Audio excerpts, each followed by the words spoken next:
Welcome back to the show, folks. We are creators coming together to talk about YouTube and vlogging and just taking a break from our own individual channels to collaborate. If you are liking the idea that you see here, please hit subscribe to the channel. And if you are a creator, come on over to our Facebook group. We have a group that link of that is in the description, and you can talk and chat and we can learn. We can all grow together. My name is Benon. My channel is Gives a Minute. I'm be hosting the show today, and I'm joined by the lovely Daniel Black from Where is Danny Black? How are you, Danny? Hey, Benon. Great to be here. Like always, to see your beautiful face, mate.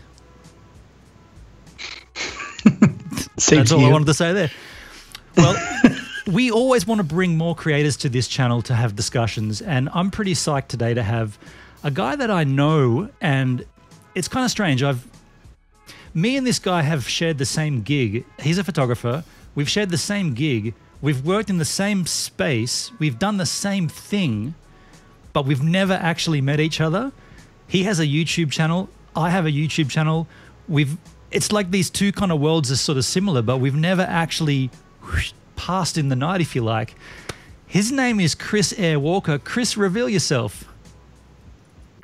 Yo. Hey, hey everyone. Good reveal.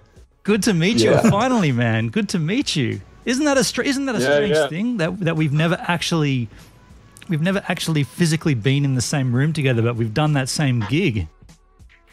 I know. I feel like I know you. It's like, you know, I feel like I know you, but I don't really know you.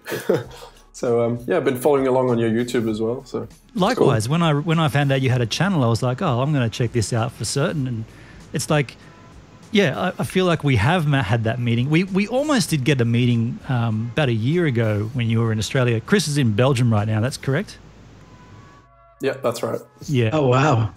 We just narrowly missed each other one time in Sydney. But yeah, so that gig that I was saying was the My Bottle Shop gig, which you've seen me talk about on my channel. Chris, how long had you been shooting at My Bottle Shop for? Oh, I don't know, like a year on and off, because I had projects and I went traveling, and then I came back. I was like, hey, you know, do you want me to shoot some more? And he's like, yeah, sure. You know, I always need more photographers. So, but I think it'd been over a year actually. Yeah. Yep. I was doing it as like a side gig actually. Yeah, yeah. It's just a little extra kickback whenever you're in town and you need a few extra bucks. Steve's great. Hayden's great too. Have you been looking at their YouTube channel? They've got a thing going now as well. No, I haven't actually. I should check it out. It's a bit rough and ready, but they're giving it a crack, and I salute them for that. Yeah, that's cool. Yeah, I have to write down. I have to check it out. Yeah. And if anyone else wants to check that out, it's My Bottle Shop is the YouTube channel from mybottleshop.com.au. Chris, tell us a little bit about your photography, because predominantly that's what you are, a photographer. So tell us a little bit about what you do and how long you've been doing it for. Yeah, I mean, photography started as a hobby and has sort of turned into a career over the last 6-7 years. I'm an adventure and outdoor and travel photographer. Someone would call it landscape photography as well. And yeah, I'm also venturing into filmmaking as well. So adventure filmmaking and just anything that can keep me on the road. My passion really is travel, and photography is just the excuse to go traveling. So anything I can shoot while I'm on the road is good. But it's mainly, yeah, adventure, outdoor stuff. I love being in nature, and yeah, so I've sort of went that way with photography as well. Very nice. We'll touch on your filmmaking a little later, because you have a project that's been out for a little while. So as a YouTuber, because you've got a channel as well, did you begin your YouTube channel to help you gain more work in that photography, or was the YouTube channel something entirely different? No, not really. I thought when I started, I went on this trip to Iceland, and I thought, man, I'm going to all these amazing places, and there's a lot of extra things involved in taking these photos and going on these trips that you don't see in the photos. And you know, you can tell a story with a photo, but the way you can tell a story in video is so different. And I thought I could just start something on top of what I was doing and show people what it's like to be in these places and what it's like to capture them and go on these adventures, and yeah, just share the journey behind the photos. And then at the same time, I've been shooting for so many years, and it's like I love teaching, so I thought, I can bring something educational, entertaining into the channel as well. And yeah, it's been growing ever since. It's going to change. Things always evolve and change over time, but that's basically where it started, and I'm still doing it that way. So yeah. Okay. So you and I are kind of similar in another way, in the sense that you do sell presets and you do link to them from your channel.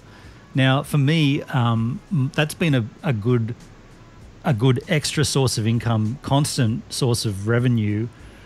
Is that what you do with you? Is that what you're doing with your channel? Like, you're trying to get people to see the content, and then, I've got this product over here, would you mind helping me out? Or are you looking to more grow the channel larger and get a bigger subscriber base and get the AdSense?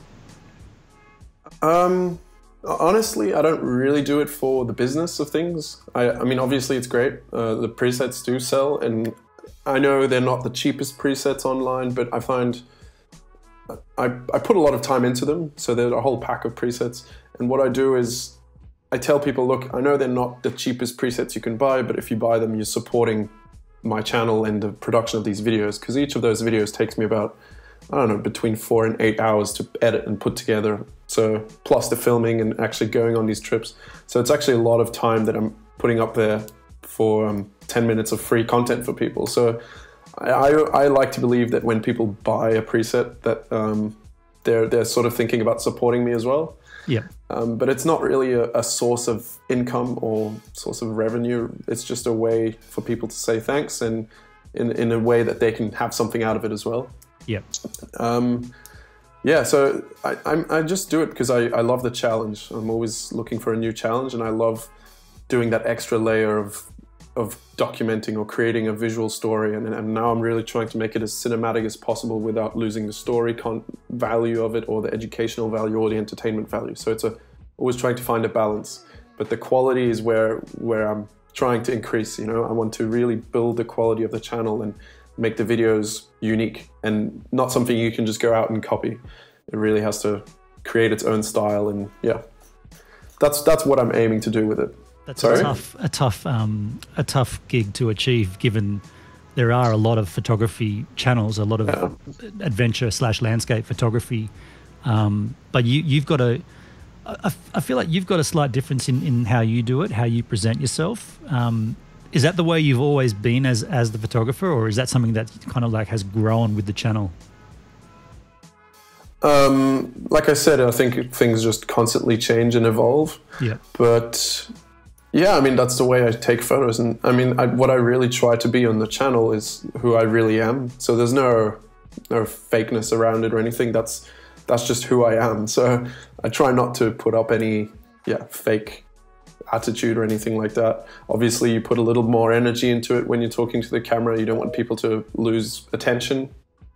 But yeah, I don't know. It's just who I am and how I take photos, I guess. Yeah, that totally comes across as well, and that's why I feel like we kind of have met because of that. Yeah, and I also feel like right now we're being a bit rude to Danny, because Danny hasn't had a chance to say anything. It's like, just because I've never met him, neither of you, Danny. I should give you some time here. You got any? I know you're a fanboy. It's all right, Ben.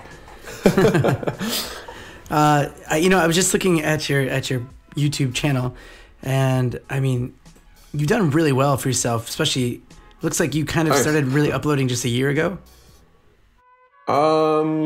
Yeah, it was Iceland. I mean, your oldest one is 2 years ago, but then there's like one that's like a year ago, maybe.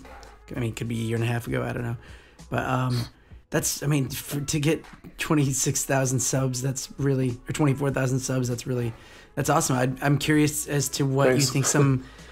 Give some tips to some of us that are looking for that kind of growth and success. Really difficult. I think quality always goes over quantity. So a lot of people say you got to upload, twice a week or something like that. They'll give you a number, but I feel if you're just trying to push quantity, then quality will always suffer. Like I said, my episodes take between 4 and 8 hours to edit. Alone the edit. That means I have to go still on a trip and produce it, which is 1 to 2 days to make one episode. So there's a lot of work involved for 10 minutes of entertainment. But I try to make every episode better than the previous one in some way or another. And I feel like quality is worth it. People will come back, because nowadays as creators, we're just fighting to get someone's time, you know, on Instagram, on Facebook, anything. We're all just competing for someone's time. And if you have to make it worth their time. And I feel if you're making something beautiful, something entertaining and educational, which is what people really go to YouTube for, then they'll come back. So if you're producing quality over quantity, that's probably what I would say. Okay. Good tip. Yeah. Chris, you've been an Olympus Visionary for some time. Now, I've got a 4-part question to this. First of all, right. I'll try to be quick with it, but I mean, everyone would like to know how you became one. Then I think the next question would be, what do you need to do to maintain that relationship? And then the third part of that is, what do you receive from being an Olympus Visionary? And then the fourth question, which I'm sure everyone would really, really want to know, is how can someone else achieve something similar? All right. So number one, how to get there. I don't know. For me, it was kind of, I was shooting with different bigger DSLRs before, and I had all these travel plans. So like I said, travel is sort of what I want to do, and photography is the excuse to do it. And I realized I had way too much equipment. I was over 20 kilos of stuff shooting surfing. You know, you have housings and you've got big cameras and big lenses to shoot from the beach, and you end up with at least 20 kilos of camera equipment. It's just too much. So I was looking into reducing the gear or changing brands or something like that to get less. And I found that Olympus was one of the only mirrorless camera manufacturers that had a housing as well. And it was a dive housing, not really a surf housing. So I figured I could maybe use it to shoot surf. And no one else was doing that at that time. And I deliberately documented my journey from Canon to Olympus, and made my website around switching, because there was a lot of people were doing that at that time, or it was before the big wave of mirrorless cameras. But I think that helped, and I really got their attention that way. In one way I wanted it, because I was going sort of with the underdog. Olympus isn't as big as Canon or Nikon or other camera brands. So there was an opportunity, you can work, it's much easier to get in touch with brands or companies that aren't of the scale like Canon, for example. So that was sort of the goal. I was going to document my journey and then hopefully get their attention and build a relationship. Now, what a lot of people forget, or what they don't think about, is like nowadays everyone's just like, yeah, just give me the free stuff and leave, and then next week they'll be with someone else who's actually a competitor with the previous partnership, and they don't value the relationships anymore. I feel if you want to work with a brand or a company, it takes time. It took me almost 2 years to get into, get their attention and start talking to them. And I feel a lot of people just want that instantaneously. It's like, look, I'm using your equipment. Can I have free stuff, or sponsor my channel or something like that? So, I invested in the equipment first, and it took me, 2 years to get to the point where we was talking about the Visionary agreement. So I feel, long-term relationships are worth it, and with brands as well. And it's like, when you ask about maintaining that's ongoing. We communicate every few weeks and months, probably every week sometimes, talking about they'll give me feedback, and I obviously get to give them feedback on the cameras and equipment I use. Everything is, it's an open channel, and it's a proper business relationship where, I give as much as they give me as well. So one of the perks is obviously the equipment. I have access to quite a lot of lenses and cameras, and when I go on bigger projects, I can get loan equipment and use it. And the other thing I get from Olympus is obviously financial support towards projects that they think are worth investing in. But that doesn't mean I get everything that I ask for. It's always still, I'm always pitching projects. I'm always saying, if I do this, it'll be beneficial to your cameras in this way and that way. I'm going to go up this mountain and we can show off the weather sealing.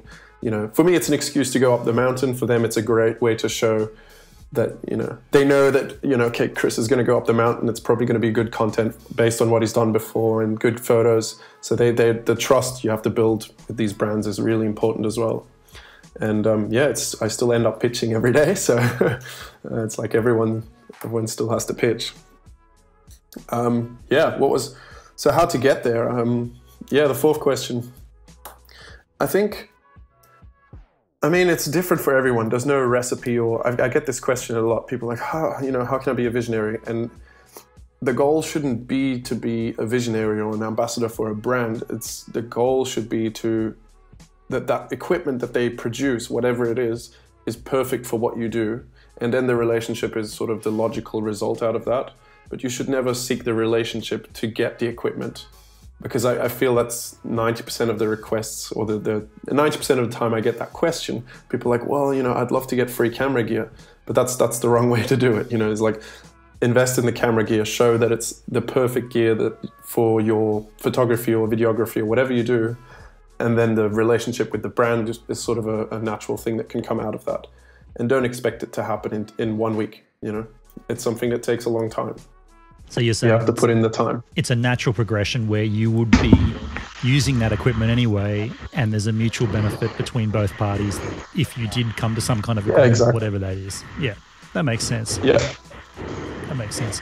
Danny, have you? How's your Patreon doing? How has it been? It's all right. It's okay. I mean, it's been pretty static. It grows very slowly. I don't really push it that much. I find. I don't want to advertise everything all the time. The same with the presets. They're a bit easier to advertise, be like, look, I edited this photo with this preset. But Patreon can very quickly sound like you're begging for money. And I don't want that.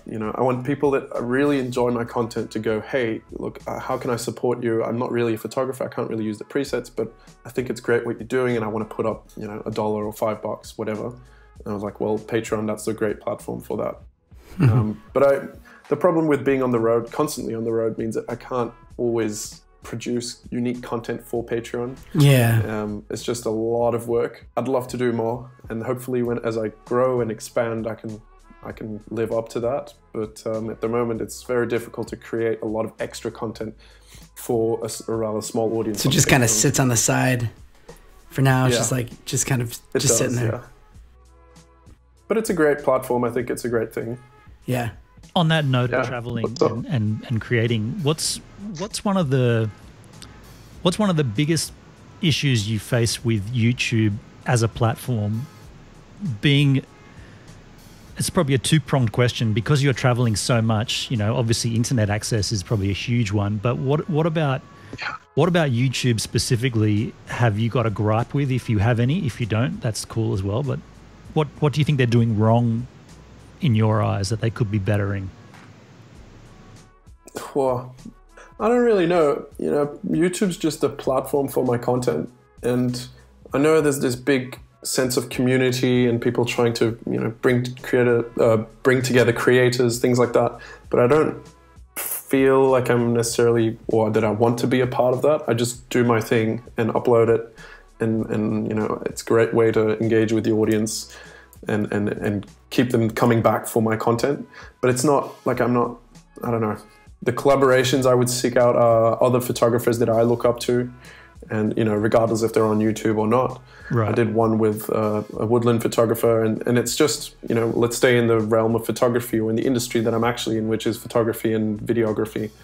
And the whole community thing on YouTube is not really the thing that I'm into. So you're not although I think it's a great thing. Alert or H3 podcast or anything like that? Say again? I just said you're not following like YouTube drama, like Drama Alert and like the H3 podcast and all those kind of channels at all? No, some photographers I follow. I'll watch Peter McKinnon and Casey Neistat just because they're amazing. But that's it. I mean, I spend a lot of time on YouTube, but it's mostly for educational stuff, looking up tutorials. Every now and then I'll watch another photographer, but I try to stay away from watching 100 other photographers to just keep my own style, not influenced by what I'm watching. But it's impossible, we basically build everything we do out of the things that we're influenced by. So it's impossible not to be influenced, but I try to not copy, be inspired, but not influenced. You mentioned, sometimes I think you can watch too much other stuff and it kind of burns you out watching it a little bit. You're like, oh, that's been done. I don't need to do that. Like, yeah. You mentioned Peter McKinnon and Casey Neistat. Would it be fair to say you look at Peter McKinnon for the stills and you look at Casey for the cinematic photography, the videography, or? I think Peter McKinnon is just an amazing host and presenter. It's just fun to watch. I find him rather addictive to watch. And Casey Neistat, the same. He's very addictive in a good way. He's a master at storytelling, and I think that's where I get my inspiration from. You know, the way he can tell a story is amazing. The same with Peter McKinnon, but Peter McKinnon is just, the quality is a bit higher. He has a stronger focus on quality, on cinematics, and he's put out some great tutorials, and yeah, he's got a way to grab his audience and keep it until the very last second of a video, and I think that's fascinating. Yep. Yeah. Okay. Speaking of video, and being that we are a video platform, talk to us about your Faroes project, because this is a film that I've seen. It's now you now have it hosted on YouTube. Talk about it, because I can't give it justice. It's beautiful. Thanks. It's the biggest thing I've ever done, like video and photo wise, actually. It was just this idea we had. I ran into one of the highliners in Cuba two and a half years ago. Highlining is slacklining, but from a little massive higher height. Yeah. Not between two trees, but canyons here. Yeah. Yeah. So I ran into one of the four guys in Cuba while traveling, and he said he was Australian living in the Netherlands, and I'm from Belgium, which is just the same as Netherlands. Don't sue me for anything like that. And I was living in Australia. So we sort of had this connection and said, well, we should meet up in Belgium, because that's where he goes to highline, because you can't really highline in the Netherlands because it's a dead flat country. So we met up 8 months later or something. Had a couple of Belgian beers, and I had just come back from a trip to the Faroes, a project, and I showed him the photos, and they were like, yeah, we want to go to the Faroes and be the first ones to highlight. And I said, well, I just came back from there. Let's, just hold it there. I'm going to make the film if we go. And yeah, just took it from there. So 7 months into that, after that, we, 7 months of planning, preparing, looking for sponsors. I had no idea what I was doing. I just knew I wanted to do this. I was like, okay, we want to tell this story. This is what it's going to be. If it goes well, then it's a great film for the Banff Mountain Film Festival, which was sort of my ultimate goal, and something like a dream, a film festival that I've been going to for so many years. And then I was like, if I can make a film and flip it around and put myself on the screen there, or put my story on the screen and inspire people to go out and do their own adventure film, that's like full circle. It's perfect. So that was sort of my goal. Obviously, the highliners wanted to be the first to highline the Faroes, and the Faroes are a wild place. Weather-wise, it's almost impossible to highline there if you look at the weather charts and the wind charts. But yeah, we got lucky. So 7 months after the initial idea and planning and whatnot, we all met up and spent 2 weeks on the Faroes with the goal of setting up 1 or 2 highlines and telling the story of how, what it's like to be a highliner in the Faroe Islands, or to go to highline in the Faroe Islands.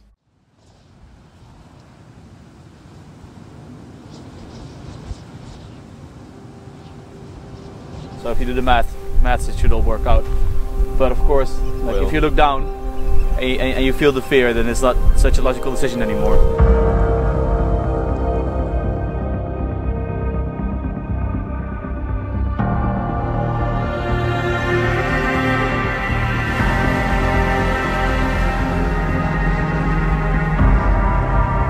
It's just to really forget everything that's going on in your life and just be there. I think that's the moment I'm looking for.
nothing. Just enjoying these awesome views. And just, wow. Man, I love highlining.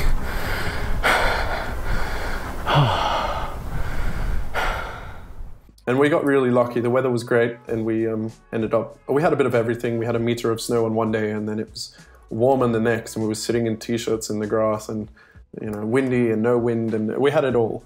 And yeah, I just documented their journey, and it ended up going to Banff, which was full circle. I was happy with that. Yeah, it's a visually stunning, and you will, like, when I watched it, you get a sense of, it's almost urgency. Like, I want to go there and see, like, I don't want to go on Highline, but I want to go and sit. I want to sit on that cliff that the main one takes place at and just soak it up. Like, it just looks incredible. You really documented it and presented it well like that. Yeah, hey, I have a question. Where are the Faroes at? They're halfway between Iceland and Scotland in the middle of the Atlantic Ocean. They're just... No way. A dot on the world. I'd never heard of it before. Really I saw that, and then I searched it, and then I think I made a comment on like the next adventure series up there. I'm like, I want to go and have I want to go and sit in that little town that's got like the two mountains that come down, and then there's the town, and then the ocean goes straight out. Look, beautiful little bay there, and there was all snow everywhere. It just looked insane. Yeah, I mean, every little village there is on a dead end, and it's just amazing. I've returned twice now, so I've been there 3 times in total. Spent over a month in the Faroes, and I'm not finished. Nice. And it's you must have a local guy there. Then you have a local contact on the island, like, or in the Isles. Yeah. Sorry. Yeah, I mean, I'm starting to know some of the locals. Obviously, it's quite popular on Instagram. A lot of people go, adventure outdoor photographers. So I know a lot of photographers who've been. But yeah, we have great connections with the locals and the tourism board. And it's again one of those things, you can just do a one-off job and you'd be like, hey, thanks for the money and the support. We'll do our project and then we're gone. Or you'll be like, I'm going to come back and I'm going to build this big project, or I'm going to, help bring tourism here, or avoid bad tourism, or the way we can influence our audience and the people that go to the Faroe Islands. That can be a part of a collaboration, a long-term thing that you can do there. And I feel that's what it's becoming. I'm starting to know every corner of the Faroe Islands, and I people come to me for advice about the Faroe Islands, and that's cool. Right. Well great. Done. Well done. What language are they speaking there? Sorry for my ignorance. Faroese, they have their own language. It's a very special culture. It's closer to, so they're part of Denmark actually, but it's closer to Icelandic than it is to Danish. But then I think they're very different languages still. Yeah. And what about food? Because you didn't really touch on the foods. I mean, you didn't have to because that wasn't the idea of the project. But what kind of foods are they eating? Yeah. I'm imagining a lot of smoked fish and that kind of thing. Yeah, they've fish mainly and sheep. They've got more sheep than people. It's a bit of a New Zealand situation. But yeah, I mean, they have it's very limited, and it's a great place to see the struggle of surviving in this place. I mean, nowadays it's obviously, they import vegetables and things like that. But for example, a friend of mine there who lives there is an outdoor guide. He's like, I basically stopped growing potatoes because it works once every 5 years. And potatoes are not exactly a difficult thing to grow, but on the Faroe Islands, the weather and the conditions are just not good enough. So if you can't even grow potatoes, what are you going to eat? So yeah, it's a lot of sheep and fish. Tell us about that. And it's not in the movie, but it's on a separate adventure, a photography adventure on location episode. But tell us about that sheep that fell off the cliff and landed on a lower section, and they grazed it there, and then they said that's the best grass. Tell us that story. Yeah, I mean, so there's this outdoor guide friend of mine who, with the potato guy as well, actually, he told me, we stood at the edge of this cliff, and it was a 400-500 meter tall cliff, sea cliff, and he said, yeah, a sheep fell down this cliff once in a storm or trip or slipped or whatever, and it survived. It fell 300 meters down and survived. And I mean, I'm sure it didn't free fall. It must have, sort of rolled half of it and had a lot of wool. But it survived, and and they left it there because it was inaccessible, and it was there for almost a year.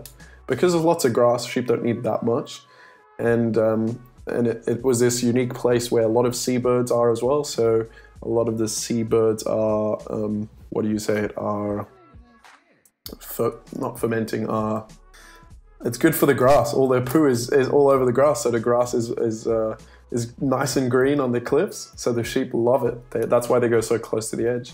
And yeah, eventually they saw the sheep and saw that it was alive, and they made this rescue action to get it off the cliff again, and then they obviously ate it because it was great meat.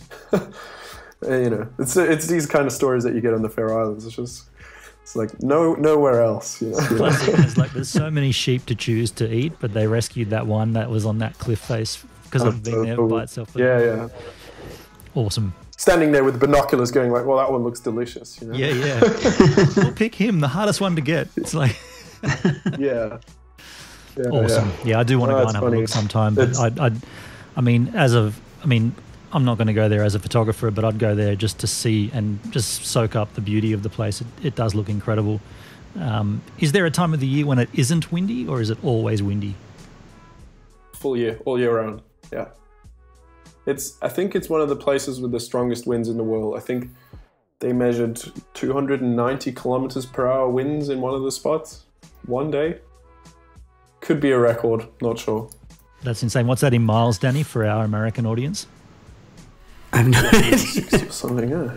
You're the American. I thought you'd be able to go, oh, I got that. Yeah, I don't know. 180 miles per hour. Yeah. That's insane. Incredible country. Yeah. Danny, do you have any questions that you'd like to ask Chris? Yeah, I have three questions. Go for gold. Go for it. What's your age? I'm 28 now. 28. Do you have a family, a wife, kids, or anything like that? No. So yeah, I have my parents. They live in Belgium here, which was where I was born. My father's English, so I'm half Belgian, half English, but I've always lived in Belgium until I was 18. Well, until I was 21, and then I traveled around the world. I saved some money and went around the world for 1 year, and then fell in love and moved to Australia, and spent some years living in Australia, and that's where I really started the photography as well. That was 2012. So yeah, now 6 years later, I don't actually live anywhere. I've set up base in Belgium right now, but I don't actually have a home. Which is one of the things I'd like to change in the next few months or so. But projects just keep taking me from left to right, so it's not possible at the moment. But I'd like to set up a base and just be able to leave my stuff, because it's becoming more and more, and it's too much to carry. So it'd be nice to set up a base and do a project, come back to the base, do the next project and come back, and not just go project, and it just, yeah. It's too hard. I feel you on that. Yeah. That's how my life is too. It's like, yeah, just want a base. Cool. Yeah, so the other question I had was, well, give me two more questions here. Sure. What's next? Where are you going next? Oh, I think July and August and September are going to be the busiest I've ever been. So I'm quite excited. At the same time, a little bit worried. Since my plan of setting up a base and doing return trips has completely been cancelled, I think. I'm leaving to Spain on Wednesday, so tomorrow, yeah. And then I go straight to Ireland after that, and then I've got a trip to Finland. Well, I come from Ireland, I'll come back. I got 3 days in base, and then go to Botswana, probably go to Finland. I'm going to Norway as well in September. Maybe go to Scotland and Jordan, depending on budget and projects if they go through. Germany is the photo convention, Photokina in September. So yeah, it's going to be crazy. But exciting. I'm really excited. That sounds like a lot of traveling, man. Yeah. And then last question for me would be top 5 places that you could just name off right now. Top 5 places you've been to. I know that's a tough one, but yeah, it's not like an official list. We're not going to write this down and it's going to go like set in stone. Just what do you think? And it doesn't it doesn't have to be in any order, just 5. I mean, I love the Faroe Islands, of course, so that would be my one. Last year we traveled through Central Asia, and I loved every country. I loved Kazakhstan, Kyrgyzstan, Uzbekistan, Tajikistan. Amazing. Most of your calendar came from that one, right? The calendar I bought last year. Yeah, I mean, that's where I spent most of my travel time. So that was, and most of my photography time as well. I did some great adventures there. I don't know, it's really hard to name places. I loved Scotland. Iceland's great too, but everyone knows Iceland is great. So you're saying we should go to Iceland because it's already known to be great? No, it's never going to be disappointing. But just stay away from the Ring Road and the south. And there's lots of more places to discover in Iceland than what you see on Instagram, I think. I love you sliding across that iced overlake to the start of your episodes on those ones. That was Iceland, Scotland. Right? That was Scotland. Oh, yeah, Scotland, was it? Okay. Hey everyone, welcome to Scotland. I lost it a bit.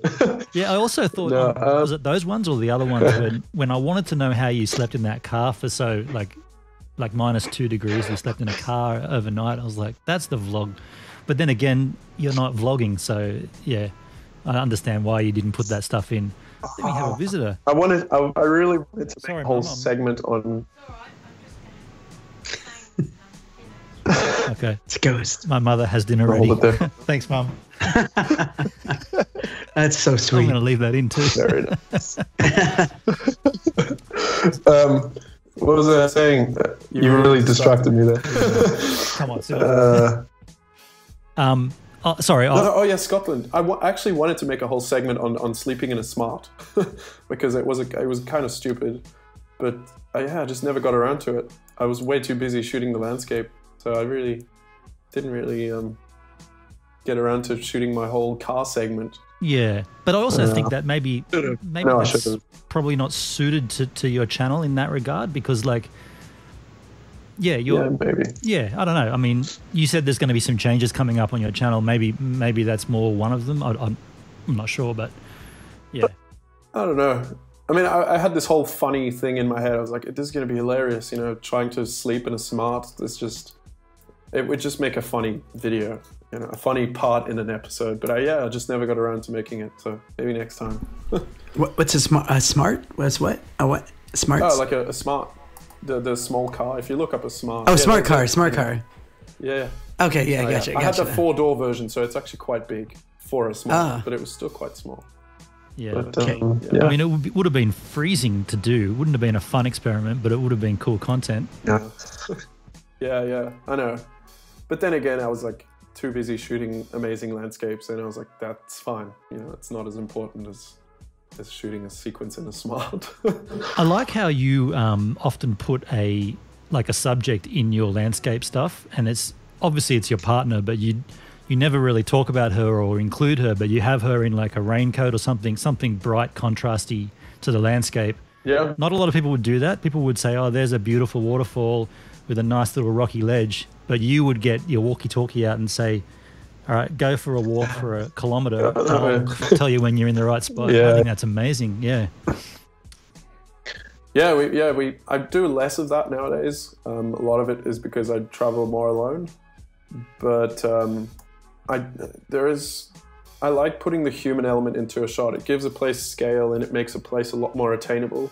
And that's usually also why you won't recognize a person, or why I don't go into a lot of detail who this person is, because ultimately I want that photo to look like a place where everyone can imagine themselves standing there and enjoying that landscape or that view. So it's more the message that person can convey, and not so much the actual person who's in it. It's the fact that someone could be there. It doesn't matter who it actually is. Exactly, yeah. So you look at this and you're like, that could be me standing on this amazing view, and it's a lot more intriguing that way, I feel. Cool stuff. Chris, it's been lovely talking to you, man. It's been nice to meet you. This is the second way we haven't actually physically met. I think this is going to continue our existence. I'll be in Australia in October, so October, November, December. So maybe we could catch up. You'll be back. Look us up. Yeah, I'm going to be back. My film is actually going on the Banff tour in Australia. Or not all of the screenings, but there's quite a few, and I'll be trying to follow along with the Dreamwalkers with the adventure film and introducing it, talking about it, and maybe we'll do some workshops with Olympus. We're all planning things at the moment, so yeah, we'll see. Well, cool. That could be a good opportunity to finally get together when that happens. And Danny, if you're in town, we could certainly, all get together. And, talk about gear, because we love it. We love talking about that. So yeah. For the time being, though, Chris, unless you've got anything else burning on your mind that you want to ask of this man, we'll let him go. What do you think? Nope, I'm good. It's nice to meet you, man. That's you have a really cool channel. I like it. Thanks. Well, thanks for coming on, Chris. I really appreciate it, and I'm sure a lot of our viewers are probably going to leave questions for you in the comments. But do go over to Chris's channel. We'll have a link for it there in the description. Go and check it out yourselves. Chris, thanks again, dude, and we'll speak again in the future, no doubt about it. Cool, yeah. Thanks for having me on. It's awesome. Yeah. Our pleasure. I'm just going to go. You to do that again, yeah. There you go. Finally, I finally got to meet the man. How about that? And I haven't actually met him. That's close enough, Ben. That's close enough. You've been wanting this for a long time. It's pretty strange. I mean, I just wanted to talk to the dude and sit down and do what we just did now. But I mean, it'll come together one time down the future. We'll be able to sit down, have a beer, and talk. Absolutely. That'd be really fun. We should do a big collab when he comes out to Australia. Yeah, totally. I just think it's interesting to have. There are a lot of photography channels on YouTube, so Chris has one that stands out, and that's what I wanted to give to our audience too. If there's a lot of photographers out there that want to take photos, but if you want to do something on YouTube, there is a different angle you need to be taking, and Chris is definitely doing that. Danny, good to talk to you as always. You beautiful. Good to talk to you. For the time being, though, we will remove our headsets and enter the real world once again. See you next time.